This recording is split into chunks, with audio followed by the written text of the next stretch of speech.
अभिषेक कुमार जी। जी राधे राधे गुरु जी। राधे राधे महाराज जी। महाराज जी, क्या ईश्वर में आस्था रखने वाले भक्तों के ऊपर भगवान बहुत कष्ट नहीं देते? यार कष्ट तो नहीं देते, कृपा करते हैं, पर क्या है, अनंत जन्मों के पापों का नाश होना है। जैसे इस जन्म में भगवान की प्राप्ति होनी है, तो अब जितने हमारे सब कूड़ा करकट जमा है वो सब इसी जन्म के भोगने में आएंगे। तो दिखाई देता है कि यार भक्त को बहुत कष्ट है, पर ये सब इसलिए है कि अब हमारा जन्म आखिरी है।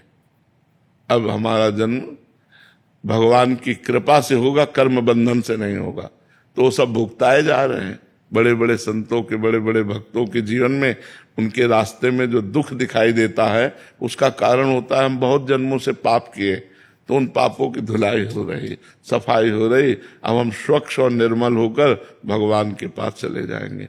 और जिनको बहुत जन्म भोगना है, तो उनका थोड़ा थोड़ा ऐसे भोगते भोगते पशु पक्षी योनि न जाने कौन कौन सी योनियों में जाना पड़ता है।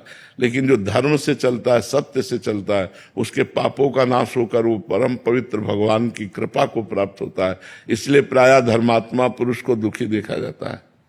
जो धर्म से चलता है उसमें समस्या ही समस्या दिखाए, और जो पाप है इसलिए समस्या नहीं कि अभी पाप कर रहा है, अब अनेकों जन्म भोगेगा, अनेकों जन्म, बहुत लंबा सफर है, इसलिए उसे थोड़ा थोड़ा भुगताया जाता है। और जिसका आखिरी जन्म होता है उसे सब पूरा हिसाब करवा के थोड़ा थोड़ा और भगवान के पास भेज दिया जाता है।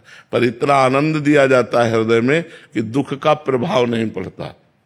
दुख का प्रभाव नहीं पड़ा। अगर दुख का प्रभाव पड़े तो हम प्रश्न उत्तर दे ही ना पाए, हम परेशान हो जाएं।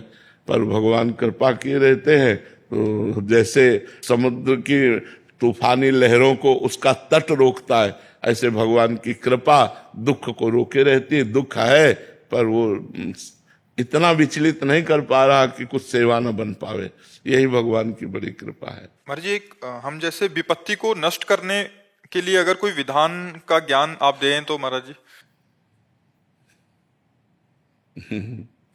हमारा तुम्हारा तो भगवान के लिए भजन होगा, भजन। और जिनके यहाँ पुत्र भगवान बनकर के आ रहे हैं, देवकी वसुदेव भारी विपत्ति में है न, ऐसे महापुरुषों को तो राजमहलों में परम सुख से संतान प्रकट करना चाहिए, लेकिन संतान कहाँ प्रकट हो रही। कितना भारी दुख है देवकी वसुदेव जी को, कितनी भारी विपत्ति है।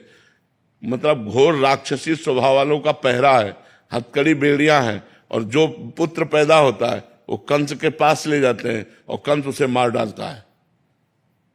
8वें में भगवान आए, पर भगवान भी जब आए तब हथकड़ी बेड़ियों के अंतर्गत ही आए।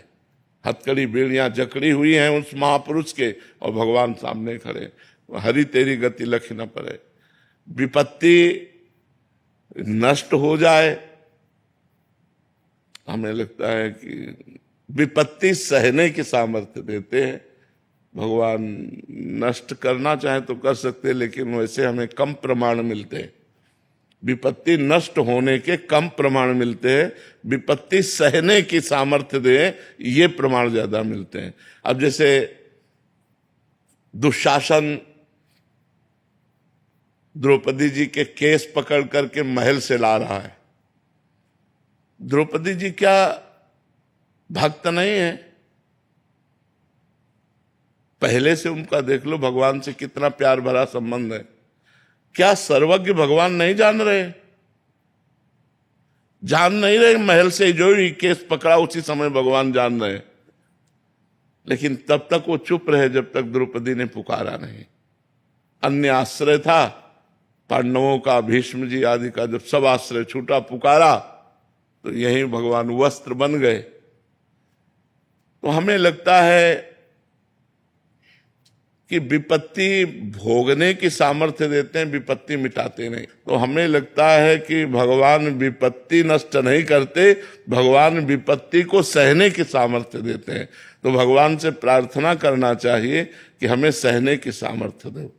सहने की सामर्थ्य देंगे, व्यवस्था कर देंगे, और हमारा भजन करो और हमारे पास आ जाओ। तो हमको जैसा लगता है कि भगवान विपत्ति में सहयोग देते हैं, विपत्ति में बल देते हैं, पर विपत्ति हट जाए, मिटिया मेट हो जाए, ऐसा हमने भक्तों के जीवन से नहीं देखा। भक्तों को बड़ी विपत्तियां सहनी पड़ी है। भक्तों ने विपत्तियां मांगी हैं महाराज जी। आप भी कभी कभी बोलते हैं कि ये किडनी रोग न होता तो ये स्थिति नहीं होती। आप भी काफी बार सुना है। भगवान का विधान होता है। यही तो भक्तों की महिमा है कि वो दुख मांगते हैं, क्योंकि दुख में भगवान का जैसा विपत्ति में सुमिरन होता है ना, वैसा सुख में नहीं होता है। जब कोई साथ नहीं देता, एकमात्र भगवान का सुमिरन, तो वो भगवत प्राप्ति करा देता है। सुख में तो उस कोटि का सुमिरन नहीं होता, जब विपत्ति और दुख में सुमिरन होता है। इसलिए कुंती जी ने दुख मांगा था। जब भगवान युधिष्ठिर जी को राज सिंहासन पर विराजमान करके द्वारिका की तरफ चले, तो पीठ करके चले, तो कुंती जी रो पड़ी। तो लौटे और कहा, बुआ आप रोए क्यों? बोले, प्रभु जब विपत्ति थी तो सामने दौड़ते हुए हमने देखा आए हो, और आज संपत्ति हो गई तो आप